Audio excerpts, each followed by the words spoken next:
समन्ता चक्रवालेषु अत्रा गच्छन्तु देवता सद्धम्मं मुनिराजस्स सुनन्तु सग्गमुक्खदं धम्मश्रवण कालो अयं भदन्ता धम्मश्रवण कालो अयं भदन्ता धम्मश्रवण कालो अयं भदन्ता नमो तस्स भगवतो अरहतो सम्मा सम्बुद्धस्स नमो तस्स भगवतो अरहतो सम्मा सम्बुद्धस्स नमो तस्स भगवतो अरहतो सम्मा सम्बुद्धस्स उभिन्नमत्थं चरति अत्तनोच परस्स परं संकुपितं ज्ञात्वा यो सतो उपसम्मतीति। श्रद्धावंत कारुणिक पिंगतुनि सुपुරුදු පරිදි ලක්ඛඬු ගුවන් විදුලිය ඔස්සේ ඔබ වෙත ගෙනෙන උතුම් ධර්මානුශාසනාව ශ්‍රවණය කිරීමටයි කොයි කවුරුත් මේ වෙලාවේදී බලාපොරොත්තු වෙන්නේ. අද ධර්මානුශාසනාව ඔස්සේ පැහැදිලි කරලා දෙන්නට බලාපොරොත්තු වෙන්නේ සංයුත්ත නිකායේ සක්ක සංයුත්තේ සඳහන් වේපචිත්ති කියන සූත්‍ර දේශනාව. මේ සූත්‍ර දේශනාව බුදුරජාණන් වහන්සේ සිදු කරන්නේ සවැත් නුවර ජේතවනාරාමේදී. භික්ෂූන් වහන්සේලා ඉදිරියේ ඉවසීමේ වටිනාකම පිළිබඳව තාම හොඳින් පැහැදිලි කිරීම සඳහා භාවිතා කළ සූත්‍රයක් හැටියට මේ සූත්‍රය හඳුන්වන්නට පුළුවන්. බුදුරජාණන් වහන්සේ මේ සූත්‍රයේ ඔස්සේ අතීත කතා ප්‍රවෘත්තියක් ගෙනහැර දක්වමින් මේ කාරණා ඊටාම හොඳින් පැහැදිලි කරලා දෙනවා. අපි හැමෝම අහලා තියෙනවා සුර අසුර යුද්ධය ගැන. සුරයන්ගේ ප්‍රධානියා තමයි සක්‍ර දේවේන්ද්‍රයා. අසුරයන්ගේ ප්‍රධානියා තමයි වේපචිත්ති අසුරයා. සුර අසුර යුද්ධයට පෙර සුරයන්ගේ ප්‍රධානියා එහෙම නැත්නම් සක්‍ර දේවේන්ද්‍රයා තමන්ගේ සුරපුරයේ සුරයන් කැඳවලා සුරයන්ට ප්‍රකාශයක් සිද්ධ කළා. ඒ ප්‍රකාශය තමයි මේ සුරාසුර යුද්ධයෙන් අසුරයන් පරාජිත වුණොත් වේපචිත්ති කියන අසුරයාව සුධම් සභාවට කැඳවන්න කියලා. කොහොමද කැඳවන්න කියලා කියන්නේ? කකුල් දෙකෙනුයි අත් දෙකෙනුයි බෙල්ලෙනුයි අල්ලගෙන අරගෙන එන්න කියලා තමයි ප්‍රකාශ කරන්නේ. ඒ වගේම අසුරපුරයේ අසුරයන්ගේ ප්‍රධානියා වේපචිත්ති අසුරයා තමන්ගේ අසුරපුරයේ අසුරයන් කැඳවලා ප්‍රකාශ කරනවා සුරාසුර යුද්ධයෙන් සුරයන් පරාජයට පත් වුණොත් සක්‍ර දේවේන්ද්‍රයාව කකුල් දෙකෙන් අත් දෙකෙන් බෙල්ලෙන් අල්ලගෙන අසුරපුරයට කැඳවන්න කියලා. සුරයන්ගේ ප්‍රධානියා සක්‍ර දේවේන්ද්‍රයා පවසනවා අසුරයන්ගේ ප්‍රධානියාව අසුරයන් පරාජිත වුණොත් සුධම් සභාවට කැඳවන්න කියලා. අසුරයන්ගේ ප්‍රධානියා වේපචිත්ති අසුරයා ප්‍රකාශ කරනවා සුරාසුර යුද්ධයෙන් සුරයන් පරාජිත වුණොත් සක්‍ර දේවේන්ද්‍රයාව අසුරපුරයට කැඳවන්න කියලා. කොහොම නමුත් සුරාසුර යුද්ධය පැවතුණා. ඒ යුද්ධයෙන් අසුරයන් පරාජිත වුණා. පරාජිත වෙච්ච අසුරයන්ගේ ප්‍රධානියාව සුරයන් විසින් අල්ලගෙන සුධම් සභාවට කැඳෙව්වා. ඒ කියන්නේ වේපචිත්ති අසුරයාව. වේපචිත්ති අසුරයාව අල්ලගෙන සුදම් සභාවට ගෙනාවහම ඒ පරාජිත වීමේ කේන්තියත් තරහත් නිසා සුදම් සභාවට ඇතුළු වෙන සුදම් සභාවෙන් පිටවෙන සුදම් සභාවේ රැඳී සිටින සක්‍ර දේවේන්ද්‍රයාට රළු බසින් කේන්තියෙන් බැනවදින්න පටන් ගත්තා. වේපචිත්ති අසුරයා එක පැත්තක ඉඳලා සක්‍ර දේවේන්ද්‍රයා ඉදිරියේ සක්‍ර දේවේන්ද්‍රයාට රළු විදියට බැනවදිනවා. කඨෝර වචන භාවිතා කරමින් දොස් පවරනවා.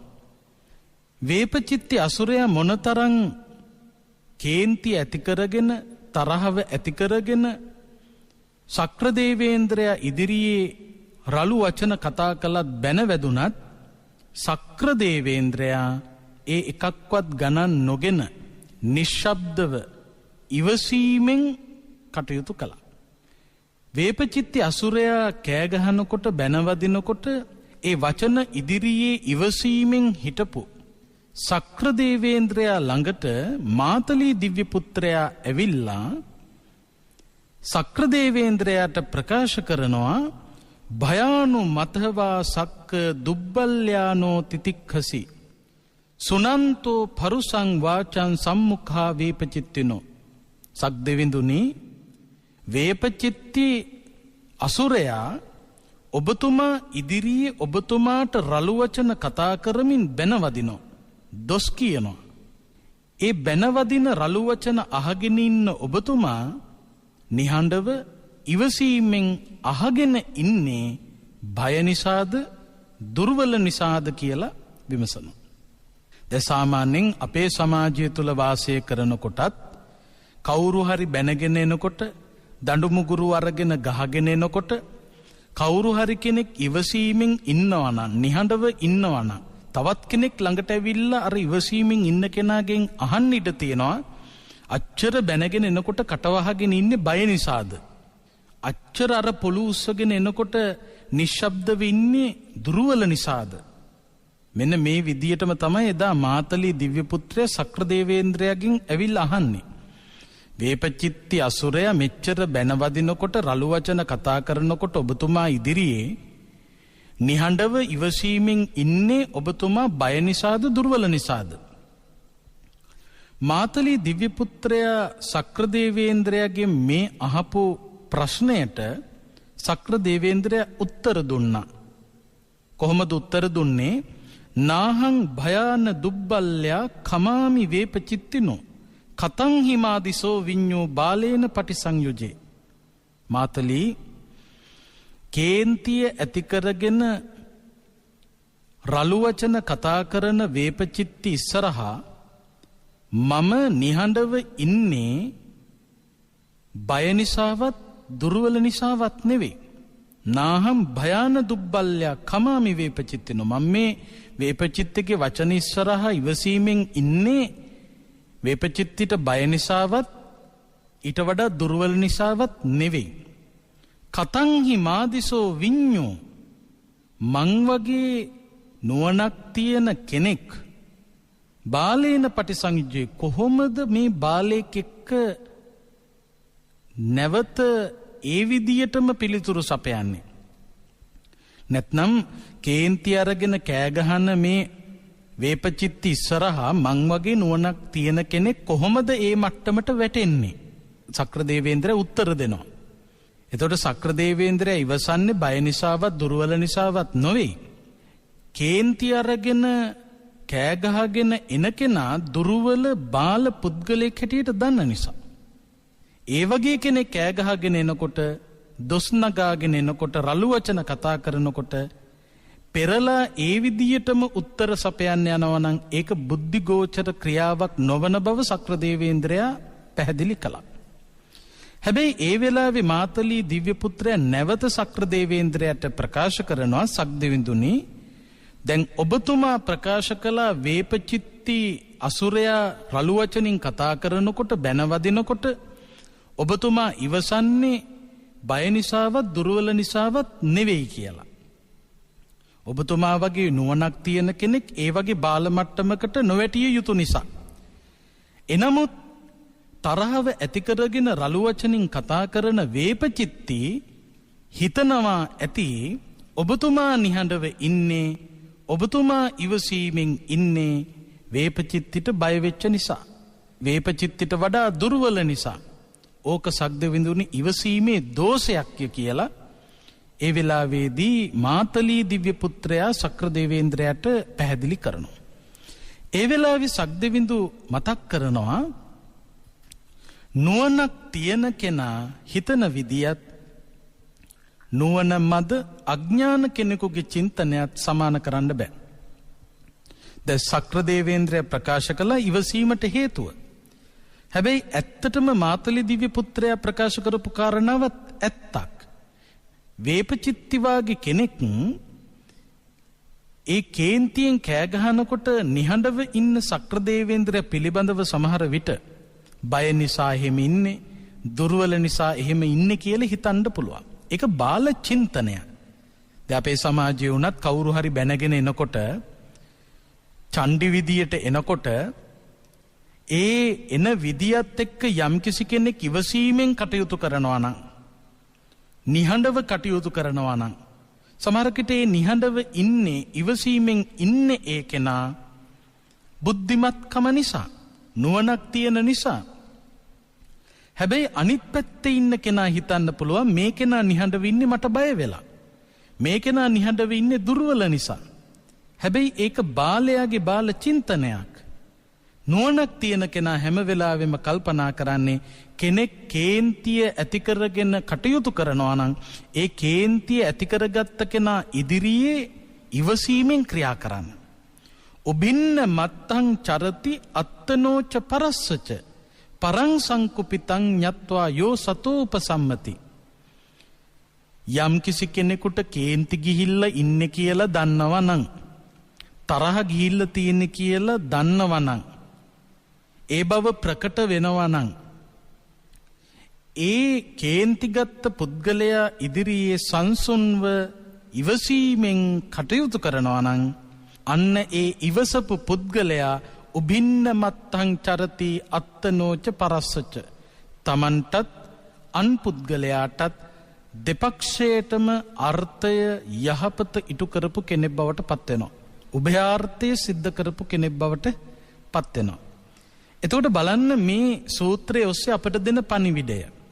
කවුරු හරි කෑ ගහගෙන එනවනම්, කේන්ති ඇති කරගෙන රළු වචන කතා කරගෙන එනවනම් අප විසින් කළ යුතු කාර්ය වෙන්නේ, ප්‍රඥාවන්ත තීන්දුව වෙන්නේ, තීරණය වෙන්නේ ඉවසීමෙන් ක්‍රියා කිරීම මිසක්කා ඇවිලෙන ගින්නට පිදුරු දැමීම නොවේ. එතකොට ඉවසීමක් ඇති කරගන්න පුළුවන් නම් ඒක ප්‍රඥා ගෝචරයි. හැබැයි කලබල වෙලා ක්‍රියා කරනවා නම්, ඉවසීමෙන් තොරව ක්‍රියා කරනවා නම්, බැන්නා කියලා බනින්න යනවා නම්, ගැහුවා කියලා ගහන්න යනවා නම් ඒ කෙනා අඥානයි. අඥාන දෙදෙනෙකුගේ සටන කවදාකවත් අවසන් වෙන්නේ නැහැ. ඒ සටන මහා විනාශයක් දෙපක්ෂයටම ඉටු කරනවා. ඒ නිසා කේන්ති අරගෙන කෙනෙක් ඉන්නවා නම් ඒ කෙනා කේන්ති ගත්තා කියලා දැනගෙන අන් කෙනා කළ යුතු වෙන්නේ, ප්‍රඥාවන්ත කෙනා කළ යුතු වෙන්නේ, ඥානාන්විත පුද්ගලයා විසින් සිදු කළ යුතු කාර්ය වෙන්නේ ඉවසීමෙන් ක්‍රියා කිරීමයි. එතකොට අපි හැමෝම මේ ඉවසීම කියන ගුණය ප්‍රගුණ කරන්න ඕනේ, පුහුණු කරන්න ඕනේ. ඉවසන්න බැරි කෙනෙකුගේ ජීවිතේ සාර්ථක වෙන්නේ නැහැ. බුදුරජාණන් වහන්සේ අපට දේශනා කරනවා ඉවසීමෙන් තොරව ක්‍රියා කිරීමෙන් තමන්ට අත්වෙන භයානක ඉරණම ගැන. ඔබ කල්පනා කරලා බලන්න, ඔබ කොයිතාක් දුරට ඉවසන්න දක්ෂ කෙනෙක්ද? අපේ සමාජයේ සමහරක් විට මේ ධර්මානුශාසනාව ශ්‍රවණය කරන අය අතරේ ඕන තරම් ඉවසීමක් නැති අය ඉන්නව වෙන්න පුළුවන්. පොඩ්ඩැත්තන් කෙනෙක් හැප්පුණත් කේන්ති ගන්න, කෙනෙකුගේ වචනයක් වැරදුනහම කේන්ති ඇති වෙන, සමහර දේවල් දකින්නකොට වහාම කිපෙන සුළු ස්වභාවය, සමහර දේවල් අහනකොට කේන්ති යන ස්වභාවය, එහෙම ඉක්මනටම කේන්ති ඇති වෙලා මහා ගින්නක් තමන්ගේ හිත තුල ගොඩනැගෙන ස්වභාවයට දුර්වල වෙච්ච මිනිස්සු අපේ සමාජයේ ඇති. ඒ අය හොඳට මතක තබා ගත යුතුයි, ඔබට ඉවසීමක් නැත්තම්, ඉවසන්න පුරුදු වෙලා නැත්තම්, ඉවසීමේ ගුණය ඔබ දන්නේ නැත්තම්, ඉවසන්නේ නැති ඔබට ලැබෙන ආදීනව බොහෝමයි. බුදුහාමුදුරුවෝ අපට දේශනා කළ ඉවසන්න බැරි වුණාම වෙන්නේ මොකක්ද? ඔන්න බලන්න පින්වත්නි, ඉවස ගන්න බැරි කෙනාට බහුනෝ ජනස්ස අප්පියෝ හෝති අමනාපෝ, බොහෝ ජනයා ඒ පුද්ගලයාව අප්‍රිය අමනාප පුද්ගලෙක් හැටියට ප්‍රතික්ෂේප කරනවා. ඉවසන්න බැරි නම්, කේන්ති ඇති වෙනවා නම්, නිතර රණ්ඩුවට යනවා නම්, වචන කියාගන්න යනවා නම්, ඒ කෑ ගහගෙන යන, රළු වචන කතා කරන, පොඩ්ඩැත්තන් අපේ වචනින් කිව්වොත් තද වෙන පුද්ගලයාට මිනිස්සු කැමති නෑ. බහුනෝ ජනස්ස අප්පියෝ හෝති අමනාපෝ, බොහෝ ජනයා ඒ කෙනාව අප්‍රිය චරිතයක් හැටියට, අමනාප චරිතයක් හැටියට, ආශ්‍රය කරන අකමැතිම චරිතයක් හැටියට ප්‍රතික්ෂේප කරනවා. එනිසා ඉවසීමක් නැති වුණොත් ඔබව මේ සමාජයේ බොහෝ දෙනෙක් අප්‍රිය අමනාප චරිතයක් හැටියට ප්‍රතික්ෂේප කරાવી. එක එකක්. ඊළඟට වේර බහුලෝච හෝති, වෛරය වැඩි කෙනෙක්. එක පැත්තකින් තමන්ගේ හිතෙත් ඉවසීම නැති වෙනකොට වෛරය වැඩි වෙනවා. ඒ වගේම තමයි තමන්ට වෛරක්කාරයෝ වැඩි වෙනවා. ඉවසීමක් නැති වෙනකොට යන යන තැන තරහකාරයෝ තමයි වැඩි වෙන්නේ. වෛර කරන අය තමයි වැඩි වෙන්නේ. තමන්ට හානිගෙන දෙන උදවිය තමයි වැඩි වෙන්නේ ඉවසීමක් නැති වුණොත්. එතකොට තමන්ගේ හිතේ වෛරයත් වැඩි වෙනවා. තමන්ට ආශ්‍රය කරන්න ලැබෙන අයත් බොහෝමයක් වෛරක්කාරයෝ බවට පත් වෙනවා. ඔය තවත් කාරණාවක්. ඊළඟට වජ්ජ බහුලෝච, වැරදි වැඩි කෙනෙක් බවට පත් වෙනවා. දැන් සමාජයේ ජීවත් වන පුද්ගලයන් වැරදි වැඩ කරන්නෙම ඉවසීමක් නැති නිසානේ. ඉවසන්න පුළුවන් නම් ඒ කෙනා අතින් සිදුවන වැරදි ප්‍රමාණය බොහොම අඩුයි. අපි මේ ඉවසීම කියන ගුණය ප්‍රගුණ කරන්නේ නැති නිසා තමයි බොහෝ විට වැරදි පාරවල් වල යන්නේ. නරක පාරවල් වල යන්නේ. එක පැත්තකින් දුස්සීල ජීවිත ගත කරන්නේ ඉවසන්න බැරි අය. ඉවසීම පුරුදු පුහුණු කරපු කෙනෙකුට සීලය ශක්තිමත් කරගන්නට පුළුවන්කම ලැබෙනවා. ඇත්තටම පින්වතුනි, ඉවසීමෙන් තොර සීලයක් නැහැ. සීලය ශක්තිමත්ව ඉදිරියට ගෙන යන්න නම් ඉවසීම අත්‍යවශ්‍යයි. මොකද සීලය කියලා කියන්නේ ඉවසීමම තමයි. බුදුහාමුදුරුවෝ අපට දේශනා කළා කන්ති පරමං තපෝ තිතික්ඛා. ඉවසීම පරම තපසයි. තපස කියලා කියන්නේ සීලය එතන. එතකොට යම්කිසි කෙනෙක් පංචශීල ප්‍රතිපදාව ආරක්ෂා කරනවා නම්, ඒ පංචශීල ප්‍රතිපදාව ආරක්ෂා කරනවා කියන්නෙම ඉවසීමක් තියනවා කියන එකයි. දැන් ඉවසීමක් නැත්තම් පංච දුෂ්චරිතය සිදු වෙනවා. පංච දුෂ්චරිතය සිදු වෙනවා කියන්නේ වැරදි වැඩි වෙනවා කියන එකයි. බලන්න, සත්ව ඝාතන අකුසල කර්මය කරන්නේ ඉවසීමක් නැති අය. ඉවසන්න පුළුවන් කෙනා සත්ව ඝාතන අකුසල කර්මය කරන්නේ. යම්කිසි පුද්ගලෙක් දකින්න අකමැති නම්, ඊළඟට යම්කිසි සත්වයෙක් දකින්න අකමැති නම්, අන්න ඒ කෙනා මොකද කරන්නේ? සත්තු මරනවා, මිනී මරනවා. ඊළඟට තමන්ට සාධාරණව උපයාසපයාගත්ත ධනයෙන් ජීවත් වෙන්න ඉවසීමක් නැත්තම්, ඊට වඩා ධනෙ උපයන්න ඕන කියන ස්වභාවය නම් තියෙන්නේ. ඒ සඳහා වැරදි පාරවල් භාවිතා කරනවා නම්, අනුන්ගේ දෙයක් හොරකම් කරලා හරි මම මගේ වැඩේ කරගන්නවා කියන තැනට එන්නේ ඉවසීමක් නැති මිනිස්සු. ඊළඟට තම ස්වාමි පුරුෂයා ඉඳෙද්දි, තම ස්වාමි භාර්යාව ඉඳෙද්දි පරපුරුෂ සේවනයේහි, පරදාර සේවනයේහි යෙදෙනවා නම් කාම ඉවස ගන්න බැරි ස්වභාවය, රාගය ඉවස ගන්න බැරි ස්වභාවය. ඊළඟට බොරු කියනවා නම්, මද්ද්‍රව්‍ය භාවිතා කරනවා නම්, ඒ කියන්නේ ඉවසීම නැතිකම නිසා සිදුවෙන ස්වභාවයන්. එතකොට මේ සමාජයේ ජීවත් වෙන මිනිස්සු අතින් බොහෝ වැරදි සිදු වෙන්නේ ඉවසීමක් නොමැතිකම නිසායි. ඒ නිසා ඉවසීම පුරුදු පුහුණු කරන්න පුළුවන් නම්, ඒ ඉවසීම පුරුදු පුහුණු පුද්ගලයා අතින් සිදුවන වැරදි ප්‍රමාණය හරිම අඩුයි. දැන් බලන්න, බන්ධනාගාරය පිළිබඳව කල්පනා කළොත්, බන්ධනාගාර ගත වෙලා සිරදඬුවම් විඳින, ඇතැම් විට ජීවිතාන්තය දක්වා සිරදඬුවම් විඳින සිරකරුවන්ගේ කතා පුවත අහගත්තොතින් සමහරකට ඔවුන් ප්‍රකාශ කරાવી, තප්පරයක් දෙකක් මට හරියට ඉවසගන්න බැරි වෙච්ච නිසයි මං අද මේ දරුණු තත්වයට, දුක්ඛිත තත්වයට පත් උනේ කියලා. අපිට ඕන තරම් ඒ වගේ නිදර්ශන තියෙනවා මේ සමාජයෙන්. පෙම්වතයි පෙම්වති පාර යනවා, පෙම්වතියට එක කොල්ලෙක් විහිළු කරනවා, පෙම්වතාට කේන්ති යනවා, ඉවසීමක් නැති වෙනවා, ළඟම තියෙන පොල්ල අරගෙන අර විහිළු කරපු කොල්ලට ගහනවා, විහිළු කරපු කොල්ලා මරණයටපත් වෙනවා, ජීවිතාන්තය දක්වා පෙම්වතා හිරේ යනවා. ඒ වෙලාවේ ඉවසීමක් ඇතිව කටයුතු කළා නම්, ඒ තප්පර කිහිපේ ඉවසුවා නම් ඒ කෙනාට ජීවිතාන්තය දක්වා හිරේ යන්න වෙන්නේ නැහැ. එතකොට මේ ඉවසීම කියන එක නැති වෙච්ච තැන ඒ කෙනා අතින් සිදු වෙන්න පුළුවන් වැරදි දේවල් බොහෝමයි. ඒ නිසා ඔබ හොඳට මතක තියාගන්න, ඔබේ ඉවසීම ඔබ පුහුණු කරලා නැත්තම් පුරුදු කරලා නැත්තම් ඉවසන්න බැරි මිනිසෙක් නම් අන්න ඒ කෙනාට මෙන්න මේ ආදීනව ලැබෙනවා. බොහෝ ජනයා අප්‍රිය මනාප පුද්ගලයෙක් බවට පත් වෙනවා. ඒ වගේම වෛරය වැඩි, වෛරකාරයොත් වැඩි කෙනෙක් වෙනවා. වැරදි වැඩ වැඩිපුර කෙරෙන පුද්ගලයෙක් බවට පත් වෙනවා. ඒ විතරකුත් නෙවෙයි, ලුද්දෝච හෝති, හරි රෞද්‍ර මිනිස්සු බවට පත් වෙනවා. යක්ෂ ගති ඇති අය බවට පත් වෙනවා. හරි දරුණු මිනිස්සු වෙනවා.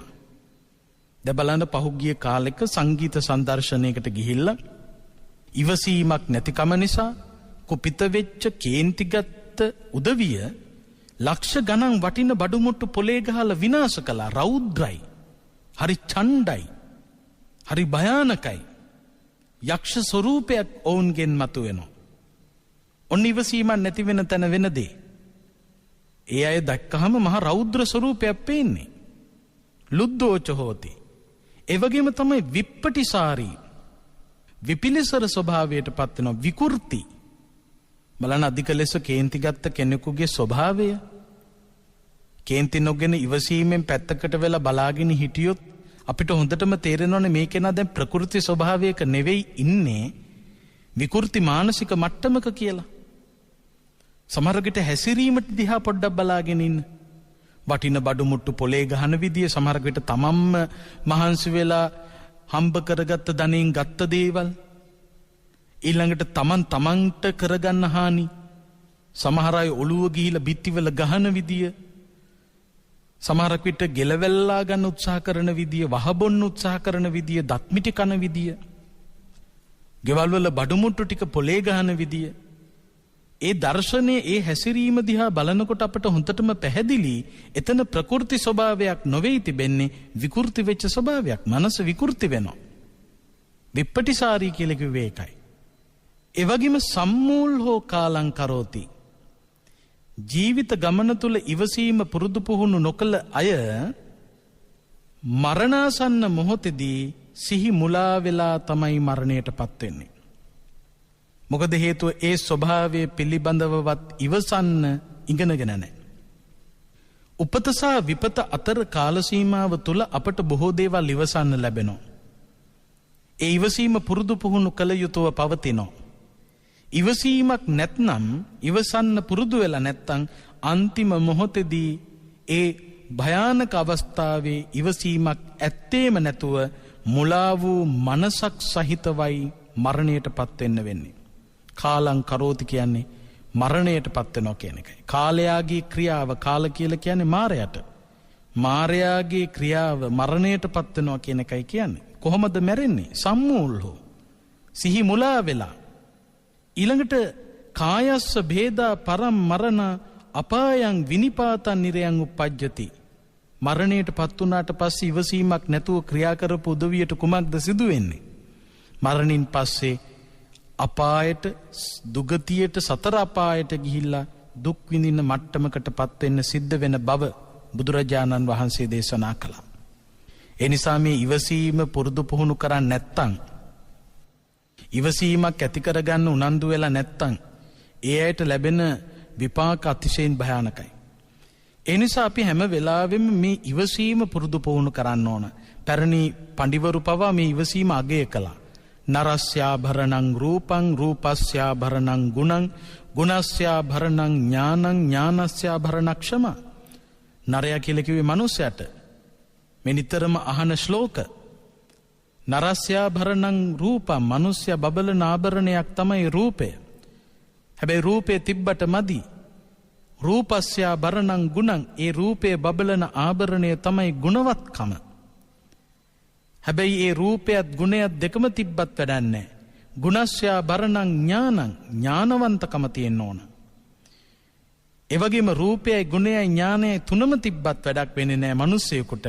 ඥානස්යා බරණක්ෂම, ඉවසීම නැත්තම්. එනිසා මේ ඉවසීම කියන ගුණය අප විසින් පුරුදු පුහුණු කළ යුතුයි. ඉවසීමක් නැත්තම් එතනම තමයි කම්පා වීම කියන එක තියෙන්නේ. අකම්පිත මනසක් කියලා කියන්නේ තිවසන්න පුළුවන් මනසක්. දැන් අපිට බුදුහාමුදුරු දේශනා කළේ පුට්ටස්ස ලෝක ධම්මේහි චිත්තං යස්ස නකම්පති. අටලෝ දහම ඉදිරියේ අකම්පිත සිතක් ගොඩනගන්න. ඒ කියන්නේ අටලෝ දහම ඉවසන්න පුළුවන් වෙන්න ඕන. අටලෝ දහම ඉවස ගන්න බැරි මිනිස්සු අගාධයටම තල්ලු වෙලා යනවා. ලාභ ලැබෙනකොට සමහරුන්ට ලාභය ඉවස ගන්න බෑ. ඒ වගේම තමයි අලාභය එනකොට අලාභය ඉවස ගන්න බෑ. යසස එනකොට අයස එනකොට ඉවසන්න බෑ. නින්දා ප්‍රශංසා මේ දෙක ඉවසන්න බෑ. සැප දුක ඉවසන්න බෑ. මේ ඉවසීම පුරුදු පුහුණු කළේ නැත්තම් ඒ අයට දරුණු විපාකවලට මුහුණ පාන්න සිදු වෙනවා. බොහෝ හානි සිද්ධ වෙනවා. එදිනෙදා ජීවිතේ අපට අහන්න ලැබෙන ප්‍රවෘත්ති පණිවිඩ ගැන පොඩ්ඩක් හිතලා බලන්න. ඉවසීමක් නැතිකම නිසා මිනිසු කරගෙන තියෙන අපරාධ පිළිබඳව පොඩ්ඩක් ඇස්සැරලා බලන්න. මේ ප්‍රවෘත්ති වල යනකොට ඒවා නිකන් මේ කම්පණයකටම ගන්නෙ නැතුව ජීවිතය පිළිබඳව අවබෝධ කර ගැනීම පිණිස මමත් මේ වගේ මෝඩ වැඩ කරන්න ඉඩ තියෙන ඉවසීමක් පුරුදු කළේ නැත්තම් ඒ නිසා මං ඉවසන්න ඕන. ඉවසීම තමයි වටිනාම දේ. ප්‍රඥාවට අයිති කාර්යයක් ඉවසීම කියන්නේ. ප්‍රඥා පවුලේ සමාජිකයෙක් ඉවසීම. ඉවස ගන්න බෑ කියලා කියන්නේ මෝඩ පවුලේ සමාජිකයෙක්. ඒ නිසා ඔබ හොඳට මතක තබා ගන්න, ඉවසන්න බැරි නම් මෝඩකමේ ලක්ෂණයක්. ඉවසන්න පුළුවන් නම් ප්‍රඥාවේ ලක්ෂණයක්. ධර්මයේ ශ්‍රවණය කරලා ධර්මයේ තුලින් මේ ඉවසීමේ ගුණය අපි ඇති කරගන්න ඕන. ඉවසීමේ ගුණය ප්‍රගුණ කරන්න තමයි බුදුහාමුදුරුවෝ දැනුවත් වෙන්න කියලා අනුදැනවදාලේ. දෙක පැත්තකින් උද්දච්ච කුක්කුච්ච කියන නීවරණයක් තියෙනවා. උද්දච්ච කුක්කුච්ච නීවරණය කියලා කියන්නේ සිතේ නොසන්සුන්කම සහ පසුතැවීම. එතකොට මේ උද්දච්ච කුක්කුච්ච නීවරණය එහෙම නැත්නම් සිතේ නොසන්සුන්කම සහ පසුතැවීම කියන එක වඩාත් ඇති වෙන්නේ, ඒ කියන්නේ ඉවසීමක් නැති බවට පත් වෙන්නේ කුමන හේතුව නිසාද? නොදැනුවත්කම නිසා, අවබෝධයක් නැතිකම නිසා, තේරුම් ගැනීමක් නැති නිසා. හැම වෙලාවෙම කලබල වෙන්නේ, ඉවසීමක් නැතුව ක්‍රියා කරන්නේ කොයි වගේ උදවියද? දැනුමක් අවබෝධයක් නැති අය. ඒ අය තමයි කලබල වෙන්නේ. ඒ නිසා දැනුම වර්ධනය කරගන්න තරමට, අවබෝධය ඇති කරගන්න තරමට, බුද්ධිමත් වන තරමට ඒ කෙනාට කලබලේ අඩු වෙනවා. නොසන්සුන්කම අඩු වෙනවා. සංසුන් වෙනවා. ඒ වගේම පසුතැවීමක් නැහැ. ඉවසීමක් තිබිච්ච කෙනෙකුට පසුතැවීමක් නැහැ. ඒ නිසා හැම වෙලාවෙම ඉවසන්න ඕනේ. ඒ ඉවසන පුද්ගලයාට ලැබෙන ලාභ ගැන බුදුහාමුදුරු පෙන්වුවා. බහුනෝ ජනස්ස පියෝ හෝති මනාපෝ. බොහෝ ජනයා ඒ කෙනාව ප්‍රිය කරනවා, මනාපයි, කැමති. බලන්න දැන් එක්කෙනෙක් ගහගන්න එනකොට අනිත් කෙනා ඉවසනවා නම් ඒ ඉවසන කෙනාට තමයි සමාජය ඇලුම් කරන්නේ, ප්‍රිය කරන්නේ. බලන්න අච්චර අර මිනිස්සයා කෑ ගහගෙන ආවට, අච්චර ගහන්න ආවට මොනතරම් ඉවසීමක් තිබුණාද? බෝධිසත්ව ගුණයක් හැටියට අගය කරන්නේ ඉවසීමයි. මිනිස්සු හරි කැමති, මිනිස්සු ප්‍රියයි, මනාපයි ඉවසීම තියෙන කෙනාට. ඒ වගේම තමයි න වේර බහුලෝ හෝති. වෛරයක් නැහැ හදවතේ. වෛරක්කාරයොත් නැහැ. හැමෝම බොහොම සංසුන් මනසින් ආශ්‍රය කරන්නේ. අවෛරී ස්වභාවයක් ඇති වෙන්නේ, මෛත්‍රී සහගතයි. න වජ්ජ බහුලෝ, වැරදි කෙරෙන්නේ. ඉවසීමක් තියෙනවනම් ඒක න පංචශීල ප්‍රතිපදාව ආරක්ෂා කරනවා. තමන්ගේ සීලය ආරක්ෂා කරනවා. ඒකෙන තමන්ට කොච්චර හානියක් ආවත් ඒ හානිය ඉවසීමෙන් දරාගෙන ඉන්නවා. කිසිම සතෙකුට හානි කරන්නේ, කිසිම මිනිසෙකුට හානියක් කරන්නේ. යම් කිසි මිනිසෙක් නිසා අපහසුතාවයකට පත් වුණත් ඒ අපහසුතාවයේ ඉවසමින් කටයුතු කරනවා ඒ පුද්ගලයාට හානියක් කරන්න යන්නේ නැහැ. කාමයන්හි වරදව හැසිරෙන්න යන්නේ නැහැ. බොරු කියන්න යන්නේ නැහැ. මද්ද්‍රව්‍ය භාවිතා කරන්න යන්නේ නැහැ. අනුන්ගේ ඉඩකඩම් අල්ලන්න යන්නේ නැහැ. Tamanට තියෙන ඉඩේ ඉවසීමෙන් වාසය කරනවා. එහෙම නැති වෙච්ච තැන Taman අතින් සිදුවන වැරදි ප්‍රමාණය වැඩි වෙනවා. අලුද්දෝච හෝති. අලුද්දෝච හෝති කියලා කියන්නේ රෞද්‍ර නැහැ. බොහොම සෞම්‍යයි. ප්‍රසන්නයි. සංසුන් කෙනෙක්. ඒ වගේම අවිප්පටිසාරී විකෘති නැහැ ප්‍රකෘති. හොඳට බුද්ධිමත්ව කටයුතු කරන්නේ. තබන හැම පියවරකම ජයග්‍රාහී පියවරක් තියෙන කෙනාට. ඉවසීම සහිත පුද්ගලයාට. ඒ කෙනා හැම වෙලාවෙම බුද්ධිමත් වෙනවා. අසම්මූල් හෝ කාලං කරෝති. මරණ මොහොතේදී සිහි මුලා නොවි සිහියෙන් යුක්තව මරණයටපත් වෙන. මොකද ඉවසන්න පුළුවන් කෙනෙක්. ඉවසීම ඇති කරගත්ත කෙනෙක්. දුක දරා ගන්න පුළුවන් කෙනෙක්. අන්නේ ඉවසීම නිසා ඒ කෙනාගේ සිහිය මුලා වෙන්නේ නැහැ. ඒ වගේම කායස්ස භේදා පරම් මරණා සුගතින් සග්ගන් ලෝකං උප්පජ්ජති. මරණයටපත් වුණාට පස්සේ ඉවසීම පුරුදු පුහුණු කළ බොහෝ ජනයා ප්‍රිය වෙච්ච වෛරය දුරු කරගත්ත වැරදි නොකළ ඒ වගේම රෞද්‍ර නොවුණු විකෘති නොවුණු සිහිමුලා නොවුණු ඒ පුද්ගලයා සුගතින් සග්ගන් ලෝකං උප්පජ්ජති සුගතිගාමී වෙනවා. සුගතිය ගිහිලා උත්පත්තිය ලබනවා. අන්නේ සුගති සම්පත් ලබා ගැනීමට නම් මෙලොව ජීවිතයේ පරලොව ජීවිතයේ දෙලොවම සුවපත් භාවයට පත් කර ගන්නට උවමනාවක් තියෙනවා නම් ආන්න ඒ කෙනා විසින් කළ යුතු කාර්ය බවට පත් වෙන්නේ ඉවසීමයි. විශේෂයෙන් අපි මේ පියවර තබන්නේ සංකීර්ණ සමාජ පරිසරයකට. එන්න අපි හැමෝම ඉවසන්න පුරුදු වෙන්න ඕන. මොකද ඉවසීමම ජයග්‍රහණයට හේතු වන සමාජ පරිසරයක තමයි අපි වාසය කරන්නේ. දැන් එන්න මේ සමාජයේ ජීවත් වෙන මිනිසුන්ගේ ඉවසීම අඩු වෙගෙන යනවා. ඉවසීම අඩු වෙනවා කියන්නේ භයානක තත්ත්වවලට මුහුණ පාන්න සිදු වෙනවා කියන එකයි. මොකද හේතුව මේ ලෝකය දැන් යන්නේ නිවැරදි දිශාවකට නොවේ. යම් කිසි කෙනෙක් කියනවා මේ ලෝකේ දැන් දියුණුවයි කියලා මං ඒකට එකඟ නැහැ. මොකද හේතුව ගොඩනැගිලි වලින් දියුණු වුණාට තාක්ෂණයෙන් දියුණු වුණාට යන්ත්‍ර සූත්‍ර නිසා දියුණුවක් කියලා කිව්වට ඒ වගේම අහස හරහා ඊළඟට වෙන ග්‍රහලෝකවලට යන තරමටම දියුණුනාට ඒ තරම් තාක්ෂණයක් දියුණුනාට මේ ලෝකයේ සැබවින්ම දියුණුයි කියලා කියන්න අවශ්‍ය කරන සාධක පෙනෙන්නේ නැහැ. මේක දියුණු ලෝකයක් කියලා කට ඇරලා කියන්න ඒ සඳහා තිබිය යුතු ලක්ෂණ අපේ ලෝකේ නැහැ. මේ ලෝකයේ දියුණුයි නම් දියුණු ලෝකයක ජීවත් වෙන මිනිස්සුන්ගේ ලෙඩ අඩු වෙන්න ඕන. ප්‍රශ්න අඩු වෙන්න ඕන. ආයුෂ වැඩි වෙන්න ඕන.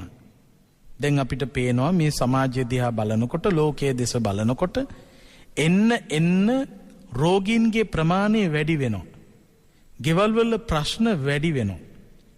ඒ වගේ මිනිසුන්ගේ ආයුෂ ප්‍රමාණය අඩු වෙනවා. එතකොට මේ ආයුෂ අඩු වෙන්න බෑ වැඩි වෙන්න ඕන. දැන් අද උපදින දරුවාට අවුරුදු 50-55ක් වගේ ඉන්න පුළුවන් වේවි. ඒ තරමටම ශීඝ්‍ර ලෙස මිනිසුන්ගේ ආයුෂ අඩු වෙගෙන යනවා. මොකද හේතුව? මිනිස්සු දුරාචාරයේ පදනම් කරගත්ත ආර්ථික න්‍යාය පත්‍රයක ගමන් කරන මිනිසුන්ට වැරදි දේවල්ම දීලා හම්බ කරන්න උත්සාහ කරලා තියෙනවා. ආන්න ඒ හේතුන් නිසා මොකද වෙන්නේ? මිනිස්සුන්ට ආයුෂ අඩු වෙනවා, ලෙඩ වැඩි වෙනවා, ප්‍රශ්න වැඩි වෙනවා. අද ගෙදරක තියෙන ප්‍රශ්න සල්ලි තිබිලත් ප්‍රශ්න, නොතිබුණත් ප්‍රශ්න. ගෙවල් වල මොනතරම් රණ්ඩු ඇති වෙලා තියෙනවද? එතකොට මේ සමාජයේ පිළිබඳව කල්පනා කරනකොට මේ සංකීර්ණ සමාජ පරිසරයක වාසය කරන අපි හැමෝම මේ සංකීර්ණ සමාජයේ ඉවසීමක් නැතුව කටයුතු කළොත් වෙනසෙන්නම සිදුවෙන බව මතකයේ තබා ගත යුතුයි. අන්න ඒ කාරණාව අපි තේරුම් ගත්තොතින් තමයි අපට සැනසෙන්නට පුළුවන්කම ලැබෙන්නේ. බලන්න අර වේපචිත්ති සූත්‍රයේදී බුදුහාමුදුරුවෝ පෙන්නපු කාරණාව, ඒ කතාව ඔස්සේ පෙන්නපු ගැඹුරු අර්ථය පිළිබඳව පොඩ්ඩක් හිතලා බලන්න. සක්‍රදේවේන්ද්‍රයා දීපු පණිවිඩය. දැන් අපි මේ කතා කියනකොට සමහර අය මේ කතා පිළිගන්න එකක් නෑ. කතා පිළිගන්න නැති වුණත් කමක් නෑ කියමුකෝ. ඒ කතාව ඔස්සේ දීපු පණිවිඩය ගන්න ජීවිතේට. මේ සක්‍රදේවේන්ද්‍රයා මාතලී ඉදිරියේ කියපු ටික ගන්න. වේපචිත්ති කේන්ති ඇති කරගෙන බැන වැදිනවා. කාටද? සක්‍රදේවේන්ද්‍රයාට. බැනගෙන යනකොට සක්‍රදේවේන්ද්‍රයා ඉවසීමෙන් ඉන්නවා. ඉවසීමෙන් ඉන්නකොට මාතලී දිව්‍ය පුත්‍රයා ඇවිල්ලා සක්‍රදේවේන්ද්‍රයාගෙන් අහනවා, මොකද සක්දෙවිඳුනි ඔය නිහඬව ඉන්නේ මේ වේපචිත්තිට බය වෙලාද දුර්වල නිසාද? සක්‍රදේවේන්ද්‍රයා උත්තර දෙනවා, මේ නිහඬව ඉන්නේ බය නිසාවත් දුර්වල නිසාවත් නෙවෙයි. මේ වේපචිත්ති වැටිලා ඉන්න දුර්වල තැනට මන් වගේ නුවණක් තියෙන මිනිහෙක් පත් නොවිය යුතු නිසා. ඒ නිසා කෙනෙකුට කේන්ති ගිහිල්ලා තියනවා කියලා දැක්කනම් තමන්ගේ තත්වය ගැන කල්පනා කරන්න. සමහරකට ඒ කේන්ති අරගෙන විකෘති වෙලා ඉන්න කෙනා ඉවසීමේ ගුණය ගැන දන්නේ නැති කෙනෙක් වෙන්න පුළුවන්. ආගමට දහමට යොමු නොවුණු කෙනෙක් වෙන්න පුළුවන්. අපේ සමාජයේ එහෙම අර ධර්මයේ කොච්චර ඇහුණත් පරිවර්තනය නොවුණු මිනිස්සු ඉන්නවා මේ සමාජයේ. දැන් සමහර මිනිස්සු පිළිබඳව පින්වත්නි කල්පනා කරනකොට අතිශයින් කනගාටුයි. අතිශයින් කනගාටුදායක තත්වයක් තියෙන්නේ. දැන් උදාහරණයක් ඇටියට බලන්න ඕනතරම් සමාජයේ එහෙමයි ඉන්නවා. මම මේ කියන්නේ මේ තත්ත්වය වෙනස් වෙන්න ඕන කියන එකයි. දැන් ඉපදිලා ටික කාලයක් යනකොට කතනවනේ. දැන් ළමයි ඉන්නවා. ළමා කාලේ ඉච්චර තේරෙන්නේ නැති කාලයක් තියෙනවා. බුදුහාමුදුරුවෝ කියන වචනය අහගන්නවා, දන්නවා. සමහර විට පන්සලට ගියාම හාමුදුරු නමක් වඩිනවා දැක්කහම ඒ පොඩි ළමයා කියනවා අන්න බුදු සාදු ගියා. අර සාමාන්‍යයෙන් ඒ විදිහට තමයි කතා කරන්නේ. එහෙම නැත්නම් හාමුදුරු නමක් වඩිනවා දැක්කහම සාදු ගියා කියලා කියනවා.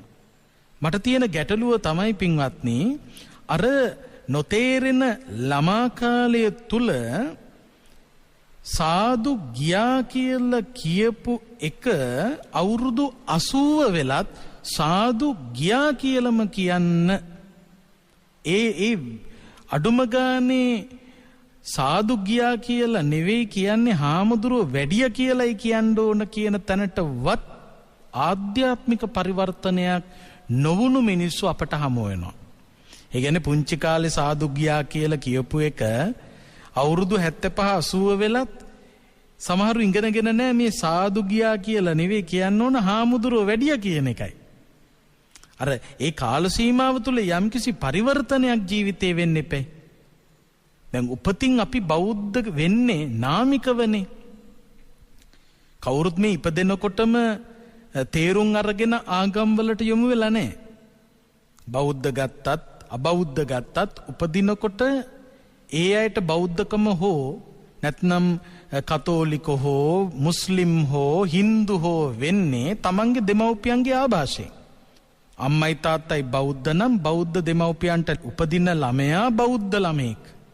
අම්මයි තාත්තයි කතෝලික නම් උපදින ළමයා කතෝලික. අම්මයි තාත්තයි මුස්ලිම් නම් ඉපදින ළමයාත් මුස්ලිම්. අම්මයි තාත්තයි හින්දු නම් උපදින ළමයාත් හින්දු. එතකොට අර ඉපදෙනකොටම ලැබුණු බෞද්ධකම, ඉපදෙනකොටම ලැබුණු හින්දුකම, ඉපදෙනකොටම ලැබුණු කතෝලිකකම, ඉපදෙනකොටම ලැබපු මුස්ලිම් බව මේ ඔක්කොම නාමිකාගම්. නාමිකයි. නමට පමණයි. එතකොට ඉපදෙනකොට අපි බෞද්ධ, උපතින් බෞද්ධ. හැබැයි ඒක නාමික බෞද්ධකමක්. ඒක නමට බෞද්ධ. පරපුරේ මිනිස්සු බෞද්ධ නිසා හම්බෙච්ච එකක්. එනමුත් අවබෝධාත්මක බෞද්ධකමක් නොවේ. සැබෑ බෞද්ධකමක් නොවේ. බෞද්ධෙක් වෙන්නේ කොහොමද කියන එක බුදුහාමුදුරුවෝ පෙන්වුවා. බුද්ධ ධම්ම සංඝ කියන තුන්රුවන පිළිබඳව අවබෝධයෙන් ඇති කරගන්න ශ්‍රද්ධාව, අවබෝධයෙන් තෙරුවන් සරණ යාමයි බෞද්ධකම. එතකොට බුදුහාමුදුරුවෝ පිළිබඳව, ධර්මයේ පිළිබඳව, සංගරුවන පිළිබඳව අවබෝධය ඇති කරගන්න නම් ධර්මයේ පරිශීලනය කළ යුතුයි. ඒ ධර්මයේ පරිශීලනය කරන තරමට තමයි Tamanට බුදුහාමුදුරුවෝ හඳුනා ගන්න පුළුවන් වෙන්නේ. මේ ධර්මයේ හඳුනා ගන්න පුළුවන්කම ලැබෙන්නේ. සංඝ රත්නය හඳුනා ගන්න පුළුවන්කම ලැබෙන්නේ. එතකොට හඳුනා නොගත්ත කෙනා අවසාන මොහොත දක්වාම හඳුනගෙන නැහැ. ද සමහර මිනිස්සු ඉන්නවා මම මේ කියන්නේ ඒකයි. පුංචි කාලේ සාදු ගියා කියපෙක ලොකු වෙලත් සාදු ගියාම තමයි වෙනසක් වෙලා නැහැ. සසර කියන්නේ මොකද්ද කියලා දන්නේ නැහැ. නිවන කියන්නේ මොකද්ද කියලා දන්නේ නැහැ. තණ්හාව කියන්නේ මොකද්ද? විදර්ශනාව කියන්නේ මොකක්ද? පුනර්භවය මොකක්ද? කර්මය සහ කර්මඵලය කියන්නේ මොකක්ද? මේ කිසිම දෙයක් පිළිබඳව අවබෝධයක් නැති මෙච්චර බණ කියන රටේ නිතරම ධර්මයේ ශ්‍රවණය කරන රටේ සමහර විට ඒ පරිවර්තනය නොවුණු ආධ්‍යාත්මික පරිවර්තනය සිද්ධ කරගත්ත මිනිස්සු සමහර තැන්වල අපට දකින්නට ලැබෙන්නේ නැහැ. ඒ අතරේ බොහෝම හොඳට දියුණු වෙච්ච ඇත්තොත් බහුතරයක් ඉන්නවා නැතුව නොවේ. ධර්මයේ පරිශීලනය කරමින් වේර විහාරස්ථාන ඇසුරු කරමින් ඒ ධර්මානුකූල ප්‍රතිපදාව තුළ ඉදිරියට කටයුතු කරන උදවිය ඕනතරම් අපට දකින්න හම්බ වෙනවා. ඒ වගේම බොහොම කනගාටුවට හේතු වන අර ධර්ම දැනුම නැති ඒ ලාමක ස්වරූපෙන් ඉන්න මිනිස්සුත් ඉන්නවා. ඉපදුණු දවසේ ඉඳලා මියදෙනකන් පරිවර්තනයක් නැහැ ආධ්‍යාත්මික වශයෙන්. ඉවසීමක් නැහැ. ඒ වගේ අය බලන්නකො වයසට යන්න යන මොනතරම් රෞද්‍ර වෙනවද කියලා, දරුණු වෙනවද කියලා. අන්තිමේදී වටේ ඉන්න මිනිස්සුත් බය වෙනවනේ මෙච්චර කේන්ති ගන්න කෙනෙක්. එදා කරපු දේ වෛරය තාම තියෙනවා හිතේ. ඒවා වලින් පැහැපෙහි ඉන්නේ. ඉතින් එහෙම හිටියාම අන්තිමේදී මොකද වෙන්නේ? මෙලොවත් වනසගත්ත, පරලොවත් වනසගත්ත පුද්ගලයෙක් බවට පත් වෙනවා.